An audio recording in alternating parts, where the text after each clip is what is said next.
That, let's bring in Diana Rossini. Life without Drew for the moment begins when the Saints take on the Falcons. She'll be there covering the game Sunday for ESPN. Tongue planted firmly in cheek. Diana, good morning. They are calling this the start of the Tamus era. That would be a combination of Taysom and Jameis. What are we hearing on a starter? Because even though people assume it's going to be Jameis Winston after we saw him in the second half on Sunday when Breeze went down, Sean Payton hasn't made that official, right? Yeah, the Tamus nickname actually came from Drew Brees, of all people. He's really good at coming up with the nicknames for his guys. And it's actually probably a really fitting nickname because you're going to see a combination of both out there from what I can gather. I feel like for a game like this, let's just start with what the Falcons are preparing for, because you have to figure, they're trying to find out as much information as they possibly can so they can prepare their defense.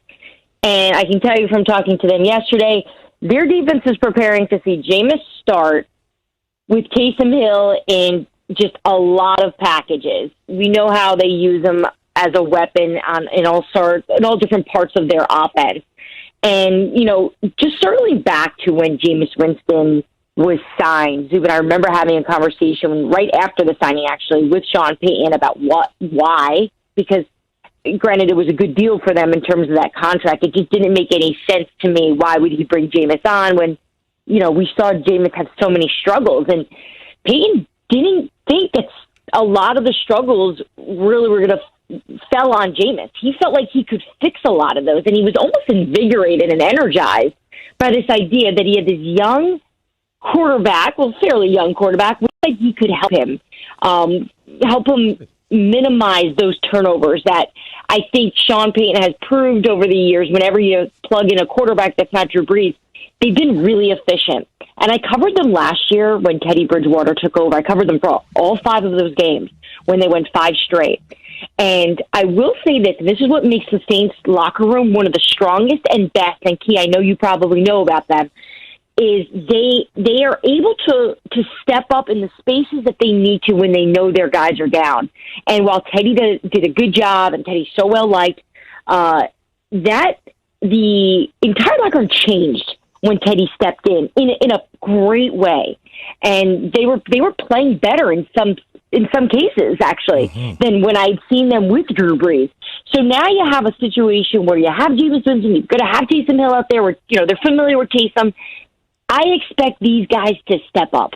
A little bit different, obviously this game, the Atlanta Falcons are not preparing for the Taysom Hill, Jameis Winston. Who they're preparing for is Sean Payton. And Diana was speaking to that. They're preparing for Sean Payton because he knows what to do with them. And speaking of preparing for somebody, Alvin Kamara, I think I got that right. Did I get that right? Indeed. Okay, Alvin Kamara, not Kamara, didn't practice yesterday.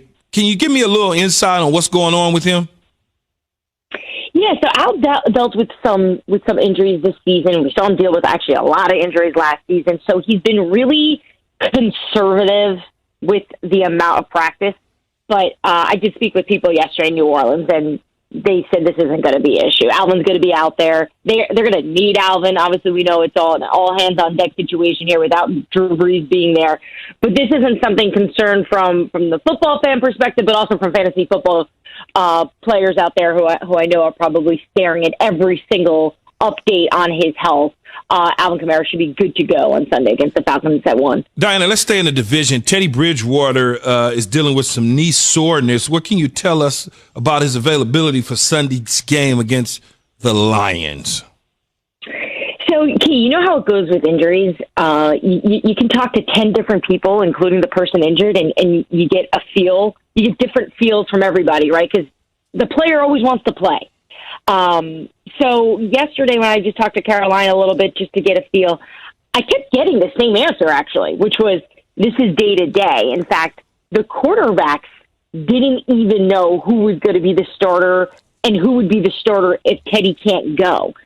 So, when you hear Chris Mortensen report early in the week that this isn't one of these situations where they're playing coy, so the Lions don't get the advantage. This is a straight up Teddy. They're checking in with Teddy every single day. And Teddy himself is checking in making sure mentally he feels good.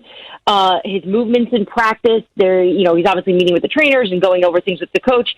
But that whole quarterback room isn't sure who's starting just yet. We should know today by the end of the afternoon that what they're definitely going to do. But as of now, they do not know who's going to be starting on Sunday against the Lions. You're talking about that quarterback room.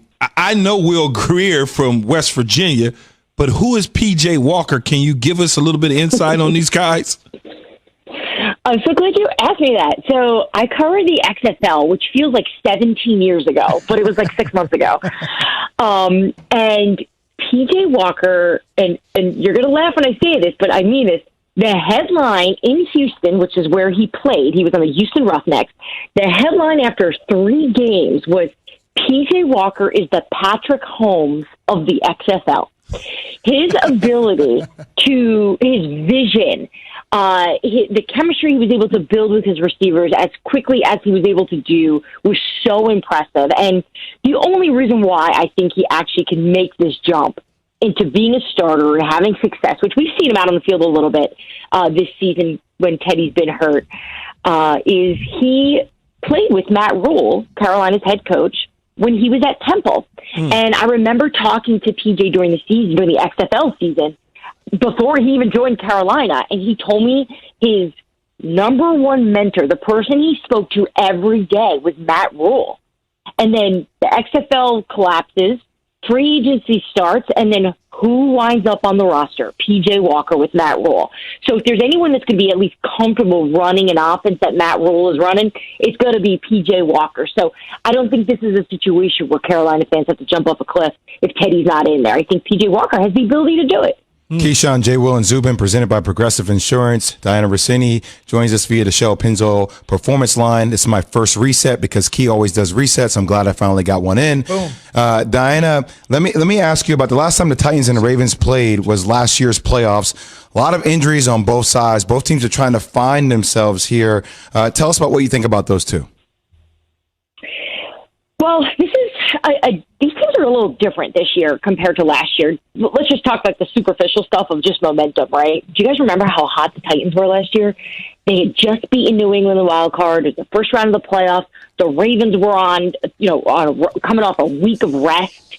And Lamar Jackson, to his credit, admitted openly a couple months ago that they completely overlooked the Titans, which I think all of us kind of look at each other of like, how could you possibly overlook a team that was playing as well as they were last season? But that's what they did, and that Titans defense did a really good job of containing Lamar, keeping him, in the middle of the field, or at least, keeping him outside the numbers was really what they did best, because they knew how dangerous he was with his legs.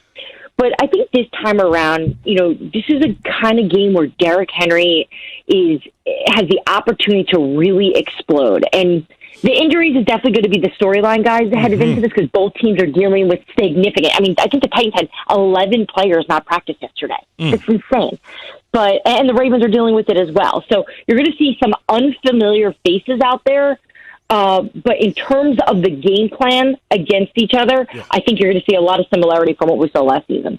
No doubt about it. I mean, they ended the Brady era in New England, then they ended the Ravens run prematurely. We'll see what happens on Sunday. Diana, safe travels to the Bayou, and we'll talk to you next week. Safe.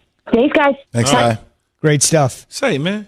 What? Why you lie to the people? What do you mean that's lie? your first read? You done read that thing 3 times. I'm just saying That wasn't your first time. That's your thing.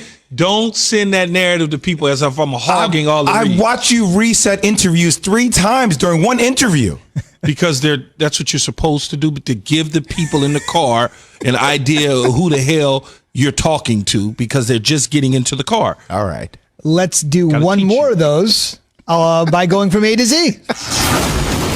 From Dallas to D.C. and everywhere in between. From A to Z.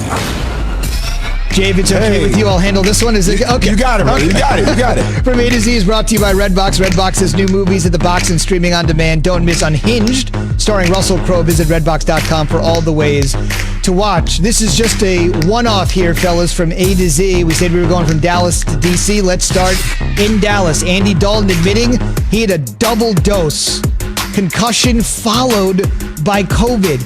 back to back. He says he's not sure how he got the coronavirus, but his wife and one of his sons also tested positive. Thankfully, two of his other kids did not. Here's Dalton on the experience. COVID, it hit me hard the first day that I had it, and then it gradually started feeling better. And then by the end of it, I was ready to get out of quarantine and get back up here. 1 minute to go. One big situation for the Cowboys. Will they have him against the Vikings on Sunday? But first, wow, scary health situation. No, both. I mean, concussions are nothing to play with, and then obviously you double that with COVID. I mean, I didn't even know. This is the first I heard of it. Yeah. Remember, he just started practicing Monday after 3 weeks off. Yeah, but this is the first.